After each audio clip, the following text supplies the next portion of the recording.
छत्रपती श्री शिवाजी महाराजांचे महाराष्ट्राच्या बाहेरील कार्य आणि पराक्रम नव्या पिढीला माहीत करून देण्यासाठी श्री शिवप्रतिष्ठान युवा हिंदुस्थानच्या वतीनं अन्य राज्यांमध्ये दरवर्षी मोहीम राबवली जाते। यंदा 15 मार्च 2026 रोजी गोवा राज्यामध्ये श्री सप्तकोटेश्वर मोहीम गोमंतक ही मोहीम राबवली जाणार आहे। यासाठी महाराष्ट्रातून हजारो तरुण सहभागी होणार आहेत। छत्रपती शिवाजी महाराजांचा गोवा येथील पराक्रम संपूर्ण विश्वाला सांगणारी ही मोहीम असणार आहे, अशी माहिती श्री शिवप्रतिष्ठान युवा हिंदुस्थानचे प्रमुख नितीन चौगुले यांनी दिली आहे। सांगलीमध्ये चौगुले हे प्रसार माध्यमांशी बोलत होते। यावेळी विशाल दादा गायकवाड, रामभाऊ जाधव उपस्थित होते। श्री शिवप्रतिष्ठान युवा हिंदुस्थानच्या श्री सप्तकोटेश्वर मोहीम गोमंतक या मोहिमेचा शुभारंभ गोव्याचे मुख्यमंत्री डॉक्टर प्रमोदजी सावंत यांच्या हस्ते करण्यात येणार आहे। यावेळी केंद्रीय राज्यमंत्री श्रीपादजी नाईक, गोव्याचे समाज कल्याण मंत्री सुभाषराव फळदेसाई, आमदार चंद्रकांत शेट्टे, आमदार प्रेमेंद्र शेठ, इतिहास संशोधक सरनोबत सिद्धार्थदादा कंक, भारतजी अदमापुरे, सनातन प्रभात चैतनजी राजहंस, जनसुराज्य युवा शक्तीचे प्रदेशाध्यक्ष समीतदादा कदम, माजी आमदार नितीनराजे शिंदे, राष्ट्रीय स्वयंसेवक संघाचे नितीन देशमुख यांच्यासहित मान्यवर उपस्थित राहणार आहेत। यावर्षी श्री सप्तकोटेश्वर मोहीम गोमंतक अशी आपण मोहीम घेतोय। गोवा म्हणलं की आपल्या सगळ्यांच्या चित्तामध्ये जे येतो की फक्त पर्यटन, समुद्रकिनारे आणि त्या ठिकाणी पर्यटन करणं, पण खरा गोवा जर आपण प्राचीन ऐतिहासिक असा गोवा जर बघितला तर हिंदवी स्वराज्य संस्थापक छत्रपती श्री शिवाजी महाराज, धर्मवीर छत्रपती श्री संभाजी महाराज यांच्या पदस्पर्शानं पावन झालेली ती भूमी आहे।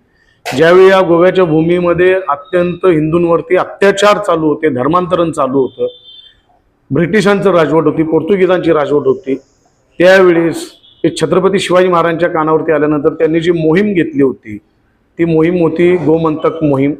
आणि महाराज स्वतः त्या ठिकाणी जाऊन या हिंदूंवरती होणाऱ्या अत्याचाराच्या विरोधात ही स्वारी घेऊन इंग्रज आणि पोर्तुगीजांचा बंदोबस्त केला होता। असा आपला प्राचीन गोवा आहे।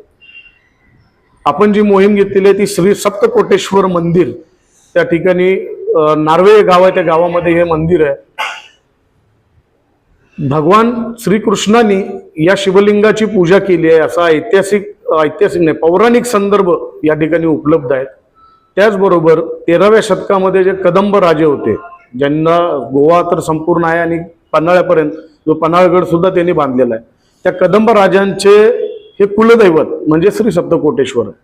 ज्या पद्धतीने परकीय आक्रमकांनी आपल्या देशावर आक्रमण केल्यानंतर सर्वप्रथम काय असं तर आपल्या श्रद्धेवरती आघात केले आणि या देशातली मंदिरं तोडली, त्याचप्रमाणे बहामनी सुलतान, गंगू बहामनी सुलतान यांनी ते मंदिर तोडलं होतं। पुन्हा ते मंदिर बुक्कराय यादव, राजा रामदेवराव यादवांचे पुत्र बुक्कराय यादव यांनी तो प्रदेश जिंकल्यानंतर ते मंदिर परत बांधलं होतं। पुन्हा आदिलशाहीच्या स्वारीमध्ये ते मंदिर पाडलं गेलं। नंतर मात्र सरदेसाई म्हणून तिथले जे सरदार होते त्यांना या भगवान शंकरांनी दृष्टांत देऊन हे शिवलिंग मुक्त करा अशा पद्धतीने सांगितल्यानंतर त्यांनी एक परत त्या ठिकाणी मंदिर बांधलं। त्यानंतर मात्र पोर्तुगीजांच्या कालखंडामध्ये पोर्तुगीजांनी हे मंदिर पुन्हा तोडलं आणि त्या ठिकाणी एक चॅपेल बांधलं। चॅपेल म्हणजे छोटंसं चर्च। आणि हे ज्यावेळी छत्रपती शिवाजी महाराजांना समजलं, महाराज ज्यावेळी गोमंतक स्वारीवरती होते त्यावेळी महाराजांनी हे जे पोर्तुगीजांनी शिवलिंग त्या विहिरीमध्ये टाकलेलं ते शिवलिंग शोधून काढलं आणि त्या ठिकाणी एक मंदिर बांधलं। आणि ज्या दिवशी या मंदिराची पायाभरणी केली त्या पोर्तुगीज मिशनऱ्यांची मुंडके छाटून महाराजांनी त्या व्हायसरायला पाठवून दिली होती। आणि त्यानंतर त्यांना एक संदेश दिला की परत जर या मंदिराकडे आमच्या वाकड्या नजरेनं बघाल तर सगळ्यांची अवस्था अशी करू। त्यानंतर मात्र आतापर्यंत त्या मंदिराला कोणीही धक्का लावलेला नाही। हा इतिहास आहे। 2018 मध्ये तिथले आमदार आहेत, मुख्यमंत्री आहेत, यांनी त्या मंदिराचा जीर्णोद्धार केला, निधी आणला आणि जीर्णोद्धार केला। त्यावेळी त्या मंदिराच्या गाभाऱ्यामध्ये एक पायवाट म्हणजे पायऱ्या सापडल्या वरती जाण्यासाठी आणि वरती एक छोटीशी खोली सापडली, ज्या खोलीमध्ये बसून छत्रपती शिवाजी महाराज हा संपूर्ण गोमंतक स्वारीचं नियोजन किंवा खलबत त्या ठिकाणी करत होते। इतकं छत्रपती शिवरायांच्या पदस्पर्शानं पावन झालेल्या या भूमीमध्ये ह्या मंदिराचा हा इतिहास आहे।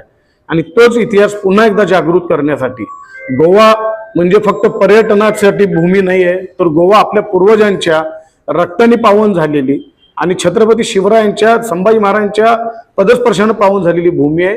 हा इतिहास आपल्याला समजला पाहिजे हा इतिहास आपल्याला संपूर्ण विश्वाला सांगितला गेला पाहिजे, म्हणून आपण ही मोहीम यावर्षी आयोजित केलेली आहे.